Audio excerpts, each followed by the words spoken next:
I am Shivi Saxena, TGT from Gyandeep Senior Secondary Public School. Students, आपका chapter number 4 already running में है. आपको पता है जो आपका चल रहा है डिफरेंट वेज ऑफ लाइफ. ठीक है, चैप्टर नंबर 5 हिस्ट्री का, इसकी एक्सप्लेनेशन मैं आपको करा रही हूँ. इसमें हम लोग व्हाट वाज देयर ऑक्यूपेशन वाले टॉपिक पर आ चुके थे. हमने बहुत सारे इसमें टॉपिक देखे बच्चों.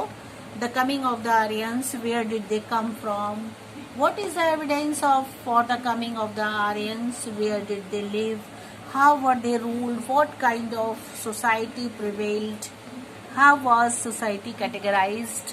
ये भी आपने देखा था कि सोसाइटी को किस तरीके से आपस में बांट दिया गया, कैटेगराइज रूप में इसकी कितनी कैटेगरीज डिवाइड कर दी थी. तो आपने इसमें ब्राह्मण, क्षत्रिय, शूद्र, वैश्य इनको देखा था, और किसका कौन सा काम होता है. ब्राह्मण का क्या काम है, क्षत्रिय का क्या काम होता है, एक वॉरियर के रूप में काम करता है, वैश्य क्या करते हैं, शूद्र क्या करते थे. तो ये सारी चीजें एक पिरामिड को लेकर के तैयार की गई थी. उसके थ्रू इसमें बताया गया कि ये लोग किस तरीके से इसको डिवाइड कर दिया गया था. फिर इसके बाद में हम लोग बात कर रहे थे बच्चों व्हाट वाज देयर ऑक्यूपेशन. उनका ऑक्यूपेशन क्या था, मतलब उनका व्यवसाय क्या हुआ करता था. तो इसमें आपने बहुत कुछ देखा था कि वो कैटल रेयरिंग करते थे. एग्रीकल्चर उनका मेन ऑक्यूपेशन हुआ करता था, और एग्रीकल्चर के थ्रू वो बहुत कुछ मनी एकत्रित करते थे, और उनके लिए जमीन की वैल्यू उनको समझ में आने लगी थी, क्या वैल्यूएबल होता है लैंड हमारे लिए. तो ये चीज आपने देखी थी. उन्होंने राइस, वीट, बरले, ये सारी चीजों को, उन्होंने फसलों को उगाना बहुत अच्छे से सीख गए थे वो. इस समय में ये चीजों को वो की इम्पोर्टेंस जानने लगे थे. पॉटर्स बन गए थे. ऑक्यूपेशन के रूप में वो पॉटरी बनाते थे. वीवर्स थे, कारपेंटर्स, चैरिट मार्केट्स, ये भी मेकर्स, ये भी बन चुके थे. बार्टर सिस्टम चलता था उस समय में. बार्टर सिस्टम भी मैं आपको समझा चुकी हूँ बच्चों. और इसके बाद जो long distance trade was not common. बहुत लंबे डिस्टेंस का ट्रेडिंग जो था वो कॉमनली नहीं चलता था. इसके अलावा फिर हम लोग यहाँ आ गए थे. इसमें आप देख रहे थे कि लगभग बच्चों 1000 BCE के बाद की बात है कि agriculture became most important occupation. Agriculture जो था वो सबसे ज्यादा इम्पोर्टेंट ऑक्यूपेशन का साधन बन गया था. और फार्मिंग जो थी वो इक्विपमेंट्स आयरन के थ्रू जो बनाए गए थे उससे करने लगे थे. उससे क्या हुआ था, पहले बच्चों जब एग्रीकल्चर किया जाता था वो सिंपल टूल्स से बने हुए जो वेपन्स होते थे, आपके इक्विपमेंट्स होते थे, उससे किया जाता था. लेकिन आगे चल के जैसे जैसे प्रोग्रेस होती चली गई तो फार्मिंग के इक्विपमेंट्स जो थे उसमें आयरन का भी यूज करने लगे. उससे क्या हुआ, वुडन की जगह उन्होंने आयरन को यूज किया, तो उससे वो ज्यादा सुपीरियर बन गए. और उससे फिर जो फार्मिंग थी, कल्टीवेशन था, बहुत अच्छे से होने लगा. और टेक्नोलॉजी जो थी वो बेटर हो गई, पहले से इम्प्रूव करने लगे वो लोग, और उनकी लाइफ स्टाइल बहुत अच्छी हो गई. और जो ऑक्यूपेशन की वैरायटीज थी बच्चों वो भी बढ़ने लगी. जैसे कि फॉर एग्जाम्पल उन्होंने लेदर मेकिंग का काम शुरू कर दिया. ज्वेलरी बनाने लगे वो लोग, ज्वेलरी भी बनाते थे, लेदर से भी चीजें बनाने लगे थे. आगे देखेंगे आप लोग तो इसमें बताया जा रहा है कि people started trading with places across the seas too. अब यहाँ तक आते आते इन्होंने क्या किया कि समुद्र के द्वारा भी उन्होंने अपने सामान को ट्रेडिंग करना शुरू कर दिया. आयात और निर्यात, इंपोर्ट एक्सपोर्ट करना शुरू कर दिया दूसरे कंट्रीज के साथ में मिलकर के. ठीक है. The Aryans appear to have given a lot of importance of recreation. अच्छा, आर्यंस जो थे वो हिस्टोरियंस ने जब सर्वे किया तो पता चला, उन्हें ये मिला कि जो आर्यंस थे वो बहुत ज्यादा रिक्रिएशन पर इम्पोर्टेंस देते थे, मतलब अच्छी चीजों को बनाने में.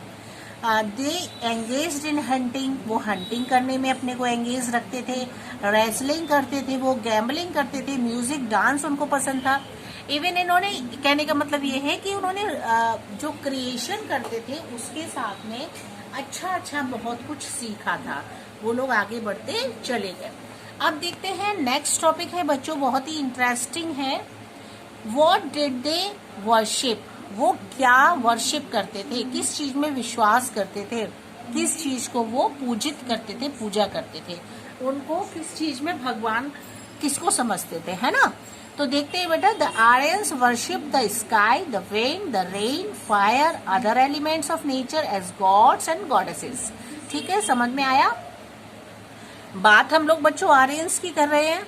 आर्यंस जो थे वो विश्वास करते थे, वर्शिप करते थे स्काई को, विंड को, रेन को, फायर को, और जो प्रकृति के द्वारा दूसरे एलिमेंट्स हैं ईश्वर के बनाए हुए, उसी को वो गॉड मानते थे और उसी को वो गॉडेस, मतलब देवी और देवता, उन्हीं को वो मानते थे। वो ऐसा समझते थे कि जो खुला आकाश है, बहुत सारा फैला पड़ा है, वो एक भगवान का रूप है। जो हवाएं चलती हैं वो भी भगवान है। रेन है तो वो भी गॉड लगता था, उनको लगता था ये ईश्वर है। फायर है, इसके अलावा जितनी भी नेचुरल एलिमेंट्स होते हैं उनको सब में उन्हें भगवान दिखाई देता था। उन्हें लगता था कि ये ईश्वर है, देवी है या फिर देवता के रूप में वो उनको मानते थे, समझते थे। अब देखिए, the God of thunder and war was Indra. वो ऐसा समझते थे कि जो ईश्वर है, अगर आकाश में बिजली कड़कती थी, बहुत तेज थंडर स्टॉर्म होता था, तो उन्हें लगता था कि जो इंद्र भगवान है वो हमसे नाराज हो गए हैं या फिर वो वार कर रहे हैं इंद्र भगवान। The most important of all, उनके लिए ये सब कुछ बहुत जरूरी होता था। अदर गॉड्स वर्शिप इंक्लूड सूर्य, इसके अलावा वो वर्शिप करते थे, भगवान सूर्य को मानते थे। द सन गॉड है ना, सूर्य देवता। Varun the God of rain, and Prithvi the goddess of the earth, है ना, पृथ्वी जो कि ईश्वर अर्थ की देवी मानी जाए। एंड अग्नि द गॉड ऑफ फायर, अग्नि को वो गॉड ऑफ फायर, फायर का देवता मानते थे। इस तरीके से सेक्रीफाइसेस और yajnas were perform to keep the gods and goddesses happy. इस तरीके से बहुत सारे वो सेक्रीफाइसेस करने में भी बिलीव करते थे। यजनास और सेक्रीफाइसेस ये दो चीजें थी, इनमें ये विश्वास करते थे, ऐसा सोचते थे कि अगर हम अपने देवी और देवता को खुश करते हैं तो वो हमारे लिए बहुत अच्छा होगा, और सेक्रीफाइस करने के थ्रू ये चीजें बहुत अच्छी रहेंगी। सेक्रीफाइस का मतलब बच्चों उस समय में सेक्रीफाइसेस हुआ करते थे, जैसे किसी जानवर की बलि चढ़ाना। सेक्रीफाइस का मतलब बलि चढ़ाने से है यहाँ पर, ठीक है। तो ये इस तरीके से विश्वास करते थे। In the course of time, कुछ समय के बाद Aryan slowly spread across northern India. इसके साथ साथ बच्चों जो हमारा इंडिया का नॉर्थ साइड है, अभी तो साउथ में देख रहे थे हम लोग कितना चारों ओर आर्यंस फैले हुए थे, लेकिन धीरे धीरे धीरे धीरे समय के साथ साथ वो नॉर्थर्न नदर्न डायरेक्शन में भी फैलने लगे। स्प्रेड मतलब चारों ओर फैलने लगे, और उन्होंने और भगवान के रूप में विश्वास करना शुरू कर दिया। उनको अपना गॉड मानने लगे, जैसे कि ब्रह्मा, विष्णु एंड शिवा, इनको वो अपना ईश्वर मानते थे। गॉडेसेस लाइक सरस्वती, लक्ष्मी, और वो देवी के रूप में सरस्वती, लक्ष्मी, इनको पूजा करते थे। और इसके साथ साथ बच्चों वो बहुत सारे जो कर्मकांड होते हैं, रिचुअल्स होते हैं, उनको भी बहुत इम्पोर्टेंट समझते थे। इम्पोर्टेंट समझ के उनको कंसीडर करते थे, और खुश रखने के लिए कि हमारा ईश्वर खुश रहेगा। The rituals became elaborate over time. Rituals जो थे वो और ज्यादा समय के साथ साथ आगे बढ़ते चले गए, ठीक है। तो अब आपको समझ में आया होगा कि आर्यंस जो थे वो किस तरीके से पूजा किया करते थे, किस किस को मानते थे। फिर देखिए religious books of the Aryans. अब क्वेश्चन आता है बच्चों, इतना तो हमने पढ़ लिया, अब थोड़ा ये भी देखना चाहिए कि रिलीजियस बुक्स कौन कौन सी थी, मतलब धार्मिक पुस्तकें कौन कौन सी थी आर्यंस की, वो क्या पढ़ते थे। तो उसमें आप देखोगे the Vedas were the main religious books of the Aryans. जो वेद हैं चारों, ऋग्वेद, सामवेद, अर्थवेद और यजुर्वेद, इन वेदों को वो मेन अपना बुक्स के रूप में, रिलीजियस धार्मिक बुक्स के रूप में उनको ग्रहण करते थे, उसको मानते थे। और Vedas contains हाइमन्स song in praise of God. उसमें वेदों में क्या था, हाइमन्स मतलब इस तरीके के उसमें सॉन्ग्स, गीत लिखे हुए थे जो कि गॉड को खुश किए जाता है, कंपोज्ड इन संस्कृत, जिसको कि संस्कृत भाषा में लिखा गया है। और इसके साथ साथ उसमें उनका डिटेल दिया हुआ है। Also contain details of rituals to the perform to appease the gods. ईश्वर को खुश करने के कौन कौन से परफॉर्मेंस हो सकते हैं, उसमें ये सारी बातें छुपी हुई हैं, लिखी हुई हैं। There are 4 Vedas. अभी मैंने आपको बताया था 4 वेद हैं, जिसमें ऋग्वेद, यजुर्वेद, सामवेद और अर्थवेद, ये चारों वेदों से मिलकर के हमारे वेद बने हैं। तो ये चारों वेद हमारे 4 वेद हैं जो कि इम्पोर्टेंट है। इसमें बेटा सबसे ज्यादा जो ओल्ड वेद है वो हमारा ऋग्वेद है, ठीक है, और ओल्डेस्ट वेद हमारा ऋग्वेद कहलाता है। और it is believe to have been composed between 1700 to 1100 BCE। इसमें जो भी कुछ लिखा गया है वो 1700 और 1100 BCE के टाइम पीरियड का इसमें कंपोज किया गया है। और इसमें 1028 हाइमन्स मीन्स इसमें जो गीत के रूप में जो लिखे हुए हैं वो इतने हैं। Apart from the Vedas, the religious books of the Aryans also include the, और इसके साथ साथ वेदों के अलावा रिलीजियस बुक्स आर्यंस के पास और भी थे, जिसमें कि Brahmanas, Aranyakas and Upanishad, Puranas and epics, Ramayana and Mahabharata. Important है ये सारे। सबसे पहले आपने वेदों को देखा, फिर आपने ब्राह्मण्स देखा, फिर अरण्यकास जो है, उपनिषद है, पुराण है, महाभारत है, रामायण है। ये इम्पोर्टेंट एपिक्स थे जो कि उस समय में लोगों के पास रहा करते थे। These books tells us the life of the Aryans। ये सारी बुक्स हमें बताती हैं कि आर्यंस की लाइफ कैसी हुआ करती थी, और वो बिलीव करते थे, वो the nature of their society, उनके समाज जो उनका था, उसका जो नेचर था, प्रकृति थी, उसमें विश्वास करते थे। देयर पॉलिटिकल सेटअप, और उनका राजनीतिक सेटअप था, dress, food habits, occupation, nature of their economy, इस तरीके से सारी चीजें थी उनकी, जो कि प्राचीन समय से देखा जाता है कि आर्यंस के द्वारा इनमें विश्वास रखा जाता है। अब देखिए इसमें थोड़ा सा कुछ और बता रहे हैं, डिस्कवर मोर, मतलब और ज्यादा जानकारी मिली है, तो वो भी पढ़ना जरूरी है। देखते हैं क्या है ये। Today we can get printed copies of the Vedas, but in those days, आज के समय में कुछ प्रिंटेड कॉपीज मिली है वेदास की, but in those days the Vedas were not written down, वो आज के समय में नहीं लिखी गई हैं। They were transmitted orally from the teachers to the students, वो ट्रांसमिटेड किया, मतलब चेंज किया गया है उसको लैंग्वेज से लैंग्वेज में, जिसको कि टीचर्स अपने बच्चों को पढ़ाते हैं। For example, students learn the hymns from their teachers and they had to memorise them. Teachers अपने बच्चों को हाइमन्स जो हैं उसमें उसको लर्न करा सकते हैं, और उससे उनकी मेमोरी भी बढ़ सकती है, मेमोराइज करा सकते हैं, उनको याद दिला सकते हैं। They were written down on palm leaf, और जो पुराने समय में जो भी कुछ लिखा हुआ मिला है वो ज्यादातर पाम लीव्स के ऊपर लिखा हुआ मिला है। Birch bark only around the 2nd century, ये 2nd सेंचुरी के टाइम पीरियड में ये लिखा गया है। One of the earliest surviving manuscript, जो सबसे ज्यादा पुराना मैन्युस्क्रिप्ट मिला है ऋग्वेद का, dates to around the 11th century CE, जो कि 11th सेंचुरी सीई के समय में मिला है, जो सबसे पुराना मैन्युस्क्रिप्ट है ना। तो इस तरीके से ये पिक्चर बना हुआ है, इसमें ये थोड़ी सी नॉलेज दी गई है इसमें बच्चों कि किस तरीके से चीजें डिस्कवर हुई हैं आगे चल के। इसी तरह से बेटा एक छोटा सा इसमें ये भी कॉलम है कि the story of pottery, pottery की एक स्टोरी दी हुई है। पढ़ते हैं, इसमें काफी इंटरेस्टिंग अच्छी लगेगी बच्चों आपको भी। Pottery is made from clay. आपको पता है पॉटरी क्ले से बनाई जाती है, क्ले जिसको कि मिट्टी कहा जाता है।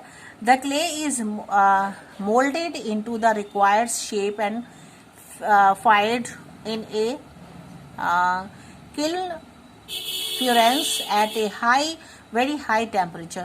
क्या होता है कि पॉटरी बनाने से पहले सभी को पता है, कुम्हार भी क्या करता है कि मिट्टी के बर्तन को बनाता है, जैसी रिक्वायर्ड होती है उसी के अकॉर्डिंग उसमें शेप देता है वो।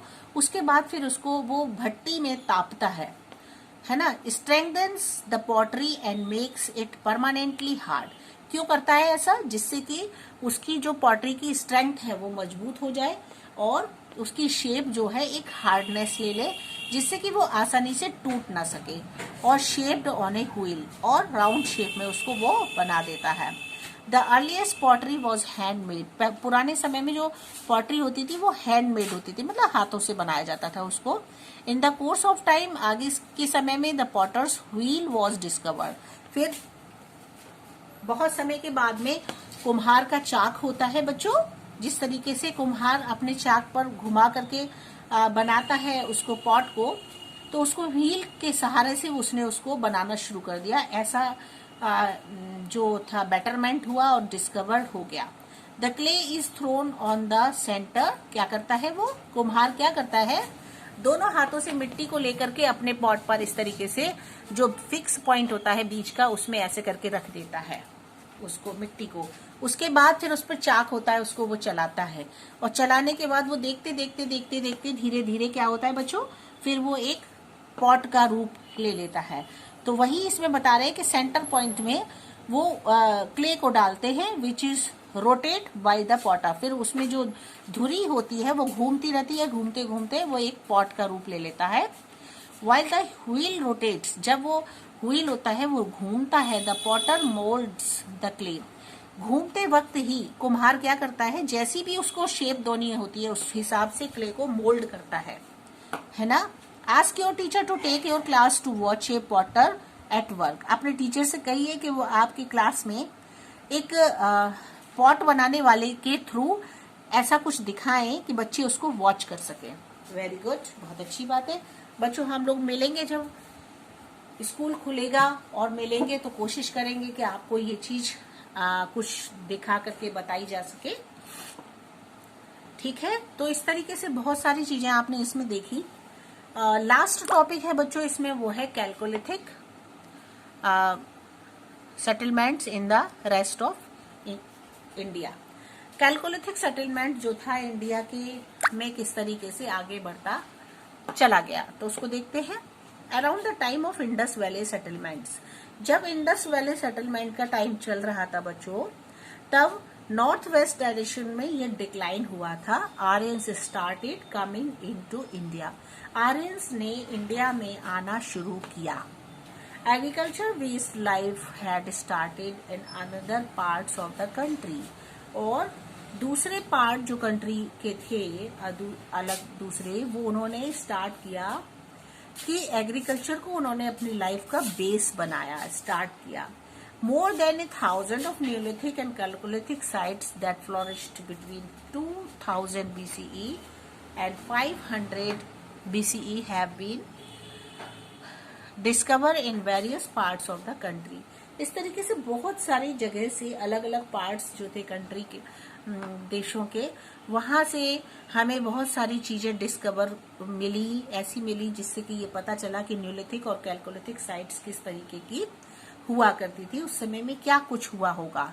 कैलकोलिथिक एज जो थी बच्चों, आपने जैसे कि चैप्टर नंबर 2 में पढ़ा था इससे पहले, वहां कॉपर का यूज बताया गया था कि कॉपर का यूज करना लोगों ने शुरू कर लिया था। स्टोन के साथ साथ कॉपर भी यूज करते थे, जिसको production of tools, weapons and ornaments में उन्होंने स्टार्ट किया था, है ना। ये आपने पढ़ा था, इसीलिए इसका नाम कैलकोलिथिक सेटलमेंट, कैलकोलिथिक एज के नाम से जाना जाता था।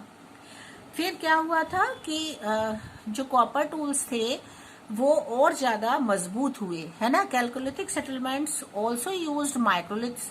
इसी समय में और अच्छे उन्होंने टूल्स को बनाना शुरू कर दिया, जिसको माइक्रोलिथ्स कहा जाता था, जिसमें फ्लेक्स, ब्लेड्स बनाते थे।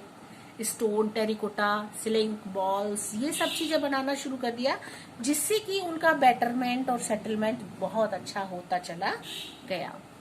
तो यही था आपके इस चैप्टर में, और कुछ नहीं है बच्चों। और ये इनाम गॉन वो जगह है जहां पर कि ये सारी चीजें अवेलेबल हुई, पता चला कि किस तरीके से लाइफ को इन्होंने अपनी सेट किया था, वो इसमें आपको समझाया गया है। ठीक है, तो ये भी मैं आपके साथ डिस्कस कर लूंगी और आपको बताऊंगी कि इस केस स्टडी में क्या बताया गया है। ठीक है बच्चों, आज के लिए इतना काफी है। Okay, now bye bye.